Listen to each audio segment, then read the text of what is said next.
Muy buenas, vamos a iniciar esta serie de clases de historia de la psicología. Vamos a abrir una nueva etapa en el canal y vamos a empezar, como no podía ser de otra manera, con Wilhelm Wundt. Nació en 1832 y murió en 1920 y se le considera el padre de la psicología científica. Así que vamos a dividir unos cuantos vídeos sobre él y vamos a ir avanzando. Seguramente seas estudiante y es posible que te interese seguir el canal para ir viendo numerosos autores y el desarrollo de la historia de la psicología. Wundt fue el fundador de la psicología como institución y sus innovaciones importantes fueron más bien metodológicas y sociales que teóricas. Él tuvo dos fases, como veremos a continuación, y se dedicó a desarrollar el método experimental a través de la introspección y el desarrollo de la psicología de los pueblos. Escribió un texto bastante importante sobre psicología fisiológica en el que se explicaba el camino para llegar a la psicología científica pasando por la fisiología. Pasamos de una psicología especulativa que se venía llevando a cabo anteriormente a una psicología de laboratorio, con unas condiciones particulares que permitían la investigación sistemática. Creó el primer laboratorio de psicología académicamente reconocido y fundó la primera publicación periódica de psicología experimental. Nació el 16 de agosto de 1832 en Alemania. Inició sus estudios de medicina y no le fue muy bien al principio, pero luego se aplicó y terminó siendo la figura tan importante de la que estamos hablando hoy. Impartió sus primeras clases de fisiología experimental en su propio apartamento, en el apartamento de su madre, en Heidelberg. Y curiosamente tuvo dos doctorados porque en Alemania en aquella época solicitaban dos doctorados para poder desarrollar la docencia universitaria. En Heidelberg se esforzó mucho por ir ascendiendo en el escalafón académico y lo compaginó con sus ideales políticos, socialistas y demás. Concretamente, entre 1873 y 74 publicó la primera edición de su obra Fundamentos de Psicología Fisiológica. Estuvo un año de espera posteriormente en Zúrich y fue asignada a la cátedra de filosofía en Leipzig, donde estuvo impartiendo clases desde el 75 hasta 1917. Murió en 1920.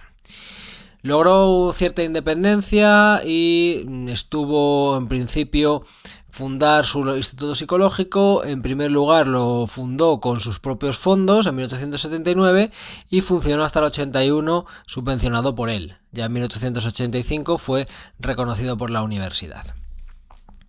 Se dedicó a escribir artículos, dirigir tesis doctorales, dirigió más de 200, estuvo escribiendo en estudios de filosofía, que era su primera publicación, y luego después se convertiría la revista en estudios de psicología.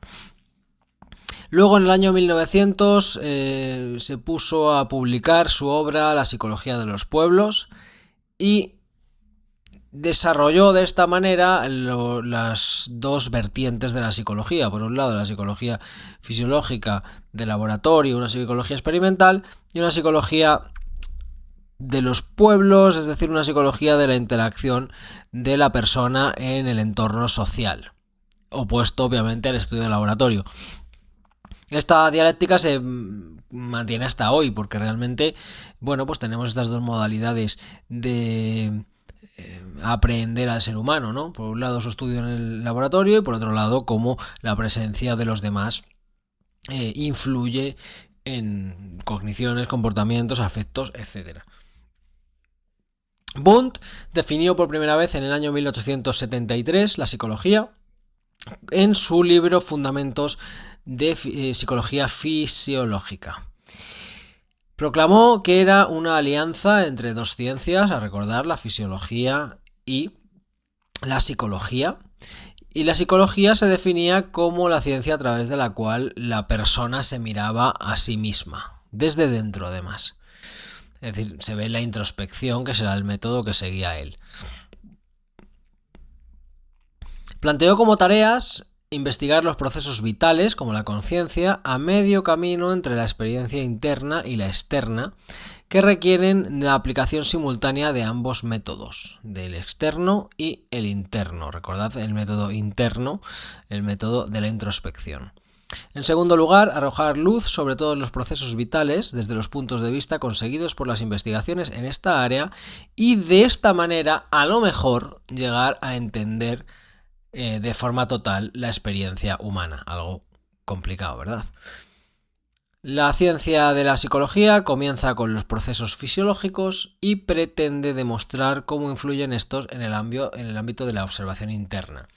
Los tres grandes figuras de la psicología, que son Freud, Wundt y James, partieron de lo mismo, un intento de, a través de la fisiología, llegar a describir la vida de los procesos mentales, inconscientes, etc.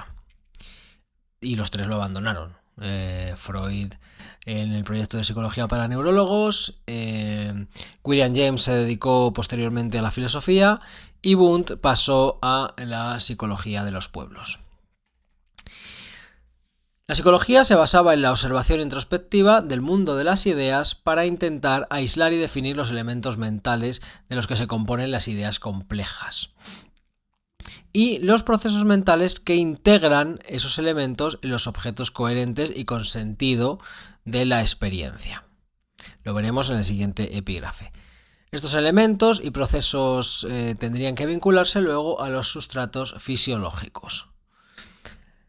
Proporcionaba también una estrategia para que su disciplina se hiciera un hueco en el mundo académico. La psicología hasta entonces no tenía el estatus, digamos, que tiene a día de hoy. Entonces tenía que promulgar un método, tenía que promulgar una forma de trabajar para que la psicología pudiera tener un espacio. En la época de Wundt el término fisiología era popular y tenía ya ese significado biológico que tiene en la actualidad, pero tenía otro significado que se refería al enfoque experimental, ¿de acuerdo? No era solamente el enfoque que conocemos a día de hoy de, bueno, pues más anatómico, neurológico, etcétera, sino se hacía referencia a las técnicas, instrumentos de fisiología, como puede ser la medición del tiempo de reacción. Obviamente no había resonancias magnéticas funcionales, no había tomografías por emisión de positrones, etc. Wundt, además, en el plano filosófico, intentó que la psicología entrar a formar parte de la concepción científico-naturalista del mundo, no solamente de la especulación y de, bueno, pues hacer teorías de cómo funcionamos, hacia dónde nos dirigimos, cómo se da la experiencia consciente y demás, sino aislar a través del procedimiento experimental las condiciones a través de las cuales se produce la conciencia.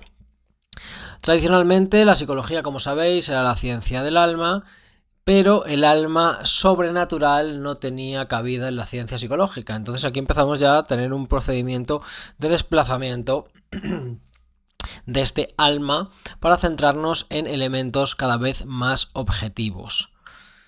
Al insistir, Wundt, en que el sistema nervioso era la base de todos los fenómenos mentales y al definir la psicología como la investigación de las condiciones fisiológicas de los sucesos conscientes, la psicología podría constituirse como ciencia. Esta era la idea, ¿no? Tener en cuenta que la ciencia utiliza este método, un método sistemático, replicable, un método con las mismas condiciones, y de esta forma vamos dando paso a la psicología científica como tal. Wundt, el estudio que más le interesó fue el estudio de la apercepción, que lo veremos más adelante.